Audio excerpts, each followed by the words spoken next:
जय महाकाल दोस्तों, स्वागत है आप सभी का हमारे चैनल ट्रैवलिंग विद में। दोस्तों, उत्तराखंड के गढ़वाल रीजन में खूबसूरत हिमालयन रेंजेस के बीच में स्थित है केदारनाथ टेम्पल, जो हमारी आस्था का एक केंद्र है और हर एक भक्त का सपना होता है केदारनाथ मंदिर में जाकर उनके दर्शन करना। तो दोस्तों, इस बार केदारनाथ के कपाट 10 मई 2024 को ओपन हो रहे हैं। तो अगर आप केदारनाथ मंदिर जाकर अपने इस सपने को पूरा करना चाहते हैं तो आपने बिल्कुल सही वीडियो पे क्लिक किया है, क्योंकि दोस्तों जितनी खूबसूरत और पवित्र यह जगह है, यहाँ पहुंचना उतना भी आसान नहीं है। अगर आप सोलो जा रहे हैं, फैमिली के साथ जा रहे हैं, फ्रेंड के साथ जा रहे हैं, तो आपको सही इन्फॉर्मेशन लेना बहुत ही ज्यादा जरूरी है, क्योंकि कई सारे भक्त गलत इन्फॉर्मेशन या तो आधी अधूरी जानकारी लेकर जाते हैं, फिर वहां उनको कई सारी मुसीबतों का सामना करना पड़ता है। तो आज की इस वीडियो में मैं आपको बताऊंगा कि कैसे आप रजिस्ट्रेशन कर सकते हैं, वहां पर कैसे आप पहुंच सकते हैं, मोड ऑफ ट्रांसपोर्टेशन क्या क्या होंगे, खाने की क्या व्यवस्थाएं हैं, वहां पर रुकने की क्या क्या व्यवस्थाएं हैं, इसके साथ ही बेस्ट टाइम टू विजिट क्या क्या होगा। सारी इंफॉर्मेशन, सारे सवाल जो केदारनाथ ट्रिप से रिलेटेड है, आपको इस वीडियो में सीक्वेंस के तरीके आपको दिए जाएंगे। तो चलिए बिना किसी देरी के जल्दी से हम वीडियो को शुरू करते हैं। तो दोस्तों, केदारनाथ की अपनी यात्रा को स्टार्ट करने से पहले आप पहले बैग पैकिंग करें या ना करें, सबसे पहला काम जो आपको करना है वो है केदारनाथ का यात्रा रजिस्ट्रेशन, जो आप ऑनलाइन या ऑफलाइन दोनों तरीके से कर सकते हैं। लेकिन मैं आपको रिकमेंड करूंगा कि आप ऑनलाइन ही रजिस्ट्रेशन कर लें, जिसमें आप रजिस्ट्रेशन एंड touristcare.uk.gov.in की इस वेबसाइट में जाकर आप 4 धाम का रजिस्ट्रेशन कर सकते हैं, जिसमें आप केदारनाथ, बद्रीनाथ, यमुनोत्री, गंगोत्री, हेमकुंड साहिब जहां की भी यात्रा करना चाहते हैं, जिस डेट को करना चाहते हैं, उस डेट का आप रजिस्ट्रेशन करके आप ऑनलाइन अपना रजिस्ट्रेशन अपने पास में रख सकते हैं। अगर आप ऑनलाइन रजिस्ट्रेशन नहीं कर पा रहे हैं तो पास के कैफे में जाकर आप करवा सकते हैं। आप चाहें तो ऑफलाइन हरिद्वार या ऋषिकेश में काउंटर मिल जाएंगे, यहाँ आकर भी आप करवा सकते हैं, लेकिन आपको लाइन में लगना पड़ेगा, आपको थोड़ा दिक्कत हो सकती है। तो इस तरीके से आप ऑनलाइन ही कर लें, जिसमें आप टेंशन फ्री होकर यात्रा कर पाएंगे। तो पहला आप रजिस्ट्रेशन करा के रख लें। सेकंड, अब मैं आपको बताने वाला हूँ बेस्ट टाइम टू विजिट क्या क्या है। तो दोस्तों, जैसा आपको पता है 10 मई को कपाट खुल जाएंगे, तो 10 मई से लेकर 25 मई या लास्ट मई तक आपको बहुत ही ज्यादा क्राउड देखने को मिलेगा, क्योंकि स्टार्टिंग टाइम रहेगा तो बहुत ही ज्यादा लोग आएंगे। तो आप अवॉइड करें कि आप मई में ना जाएं, आप स्टार्टिंग जून में जा सकते हैं।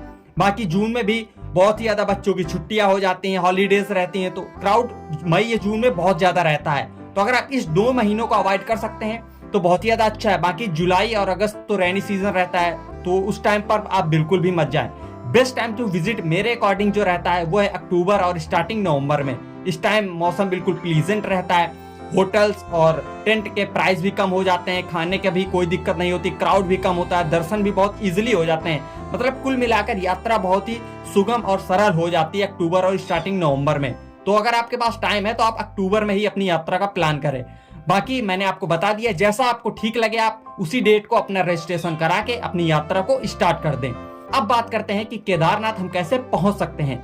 तो दोस्तों, केदारनाथ पहुंचने के लिए सबसे पहले आपको आना होगा हरिद्वार या ऋषिकेश। हरिद्वार आने के लिए आपको ट्रेन मिल जाएगी, हरिद्वार में खुद का रेलवे स्टेशन है, आप वहां तक आ सकते हैं। हरिद्वार स्टेशन के सामने ही बस स्टैंड है, वहां तक भी आप दिल्ली, रुड़की, कई बड़े शहरों से आपको बस मिल जाएगी, तो आप वहां तक आ सकते हैं।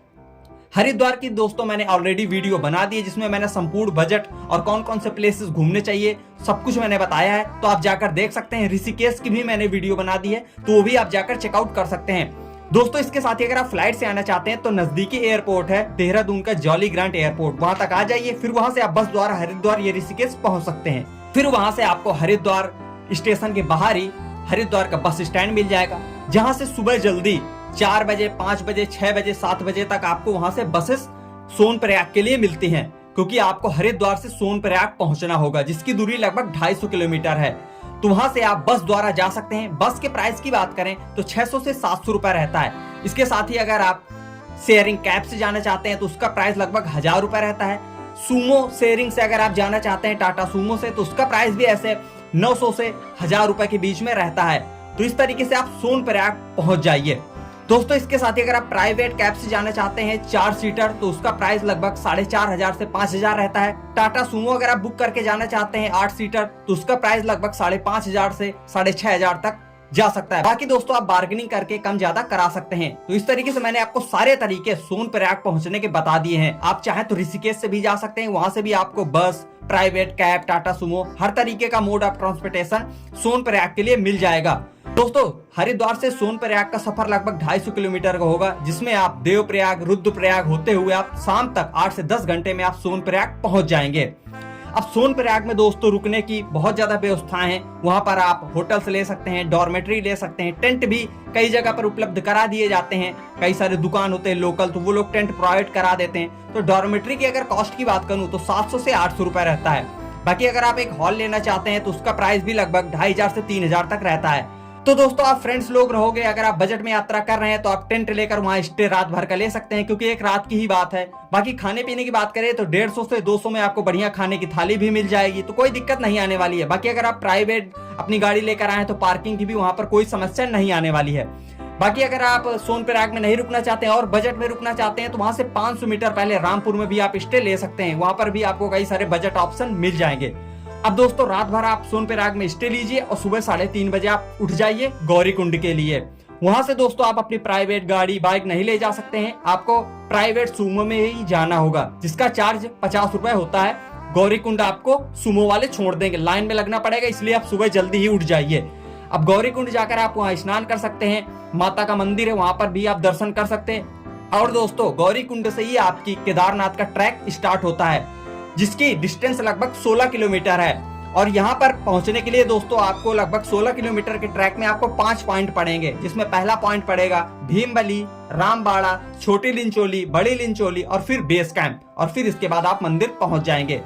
दोस्तों इस सफर में इस ट्रैक में आपको कोई दिक्कत नहीं आने वाली। आप आराम से पानी पी लीजिए, खाते पीते रास्ते में आपको कई सारे मेडिकल कैंप मिलेंगे, कोई दिक्कत आपको नहीं आने वाली है। अब दोस्तों बात करते हैं, अगर आप घोड़े या पालकी से जाना चाहते हैं तो घोड़े के प्राइस की बात करूं तो लगभग 2500 रुपए रहता है, और पालकी की बात करूं तो लगभग 5500 से 6000 रुपए रहता है। बाकी ये प्राइस फ्लक्चुएट हो जाते हैं, तो वहां जाकर आप पता कर सकते हैं। इस तरीके से दोस्तों आप आराम से पहुंच जाएंगे, 7 से 8 घंटे में आप आराम से शाम तक केदारनाथ मंदिर पहुंच जाएंगे।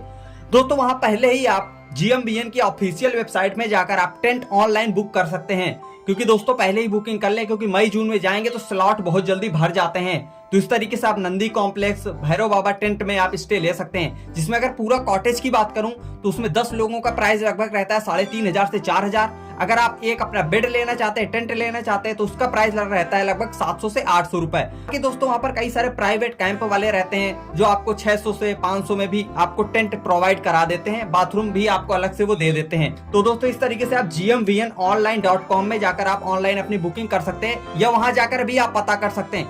मंदिर के आसपास दोस्तों स्टे लेंगे तो आपको कॉस्टली पड़ेगा, वहां पर आपको 4000 से 5000 में भी आपको होटल देखने को मिल सकते हैं। तो आप थोड़ा पहले ही अपना स्टे ले लें, रात में आराम से स्टे करें, इसके बाद सुबह उठ के आप जाकर लाइन में लग जाएं। दोस्तों मई जून में आपको काफी सारा क्राउड देखने को मिलेगा, तो आपको 3 से 4 घंटे दर्शन करने में लग सकते हैं। बाकी अक्टूबर नवंबर में आपको 1.5 से 2 घंटे में दर्शन हो जाएंगे। तो इस तरीके से आप लाइन में लग जाइए, महाकाल के दर्शन करिए। 12 ज्योतिर्लिंगों में से दोस्तों केदारनाथ एक ज्योतिर्लिंग है, तो आपको एक ज्योतिर्लिंग का फल भी प्राप्त होगा। वहां से लगभग 1 किलोमीटर का ट्रैक करके जाएंगे तो आप भैरवनाथ मंदिर भी जा सकते हैं, क्योंकि माना जाता है जब तक आप भैरवनाथ के दर्शन नहीं करेंगे आपकी ये यात्रा अधूरी ही मानी जाती है। अब बात करते हैं दोस्तों टोटल बजट की। तो दोस्तों अगर आप बहुत ही बजट में यात्रा करना चाहते हैं तो पर पर्सन आपका 7000 से 8000 तो लग ही जाएगा। जो लोग बोलते हैं नहीं 5000 6000 में यात्रा हो जाती है, तो आपको समस्याएं तो थोड़ा बहुत आएंगी।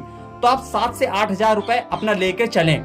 बाकी अगर आप पिट्ठू करके जाएंगे, पालकी करके जाएंगे, फ्लाइट से आएंगे, AC से आएंगे, अच्छी बस में जाएंगे, तो उसके अकॉर्डिंग आप अपना बजट कस्टमाइज कर सकते हैं। बाकी अगर आप बजट में यात्रा करना चाहते हैं तो 7 से 8000 आप अपना बजट लेके चलें, आपको कोई दिक्कत नहीं आएगी। आप बहुत ही आराम से केदारनाथ की इस पवित्र यात्रा को कर लेंगे। तो सारे सवालों के जवाब मैंने आपको दे दिए हैं। इसके साथ ही दोस्तों अगर आप हेलीकॉप्टर से आना चाहते हैं तो ये इन्फॉर्मेशन भी मैं आपको दे देता हूँ। आपको 3 जगह से आपको हेलीकॉप्टर मिल जाएगा, जिसमें पहला स्थान है गुप्तकाशी, सिरसी और फाटा। 3 जगह से आप हेलीकॉप्टर ले सकते हैं, और आने और जाने की दोनों की बुकिंग आपको एक साथ करानी पड़ेगी, जिसमें अगर आप गुप्तकाशी से जाते हैं तो आपको 7700 रुपए, सिरसी फाटा से जाते हैं तो आपको 5500 से 5800 रुपए हेलीकॉप्टर का लगेगा जाने और आने का। तो आप तो हेलीकॉप्टर की बुकिंग आप ऑनलाइन करा सकते हैं heliyatra.irctc.com में जाकर। किसी भी तरीके के आप फ्रॉड में न फंसे, ऑनलाइन ही अपनी बुकिंग कर लें, आपको कोई दिक्कत नहीं आने वाली है। तो इस तरीके से मैंने आपको हेलीकॉप्टर का भी बता दिया है, कैसे आप हरिद्वार ऋषिकेश से सोनप्रयाग पहुंच सकते हैं ये भी मैंने आपको बता दिया है। और एक जरूरी इंफॉर्मेशन, आप हरिद्वार सुबह जल्दी ही आ जाएं, क्योंकि 12 बजे दोपहर के बाद में आपको सोनप्रयाग के लिए ट्रांसपोर्टेशन मिलना थोड़ा सा मुश्किल रहेगा। बसेस सुबह 4 बजे से चलना स्टार्ट हो जाती हैं और 8 बजे तक चलती हैं। तो आप कोशिश करें कि सुबह सुबह ही हरिद्वार पहुंच जाएं। लेकिन अगर आप थोड़ा लेट पहुंच रहे हैं तो आप हरिद्वार भी कवर कर सकते हैं, जिसकी मैंने वीडियो ऑलरेडी बना दी है। फिर आप स्टे लेकर सुबह जल्दी निकल सकते हैं। कोई और सवाल हो तो आप कमेंट सेक्शन में पूछ लेना। आपकी यात्रा मंगलमय हो। हर हर महादेव। जय केदारनाथ।